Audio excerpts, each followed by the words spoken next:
Piluna acaba nós trabalhando de viagem aqui, agora uma ministra me disse nós temos que melhorar a relação de nossa região com o país na cerca de nós. Por exemplo, se uma passagem firma MOU com Corsol, nós sabemos nós temos que enfocar a relação com a Colômbia também, com um país cerca, que produzir bom produto e por motivo aí nós organizamos viagem aqui junto com a Câmara de Comércio.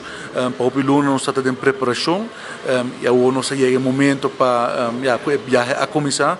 Nós temos interesse bastante grande de parte de comércio mesmo. Temos 22 companhias que estão acompanhando-nos durante a viagem aqui e nós temos schedule bastante extenso para o comerciante, para nós organizar diferentes business to business.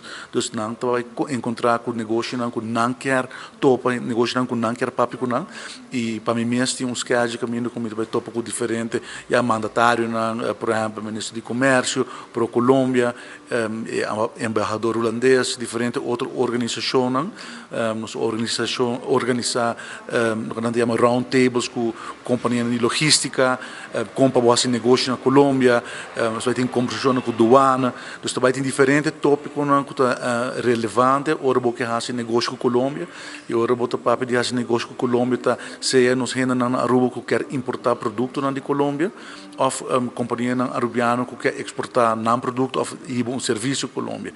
E isso aí está interessante, a oportunidade que nós mesmo explorar, turhenda sa com alta custo de vida tá, na Colômbia tem bom produto, preço não mais atrativo e me quer nós temos por de abrir o mercado e estimular para trazer mais produtos colombianos dentro do mercado de Aruba, para dar nos cidadãos uma melhor variedade de produtos na melhor preço. Amanhã também nós está inaugurar Holland House, nós presença na Holland House, para o Piluna nós trabalhamos aqui e nós vamos para o momento aqui, para amanhã nós por inaugurar também a presença de Aruba em Holland House, para assim, hora com os comerciantes que querem fazer negócio com a Colômbia, não tem caminho para chegar, e esta de Colômbia que quer fazer negócio com a Aruba, também tem caminho para chegar.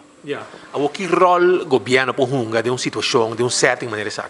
Para começar, por exemplo, door de organizar aqui nossa match dos 22 companhias com peers na Colômbia. Dus nesse sentido, acaba de ser interessante, porque bota abre um mercado para bota introduzir na outro comerciante, essa aqui agora assim também door de Holland House mesmo com a busca agora é match para não ponto na que não está interessante e também agora bota vai estar em round tables não bota vai escuta que está é challenges não de comerciante não que está é requisito não de parte de Colômbia, por exemplo, se bota exportar e agora nós podemos com nós por facilitar isso como governo.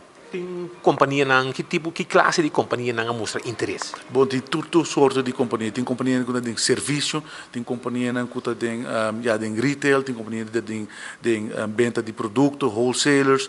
Dus é uma variedade de essa tem F&B. Dus tem diferentes tipos de empresas que estão Colômbia como um potencial mercado.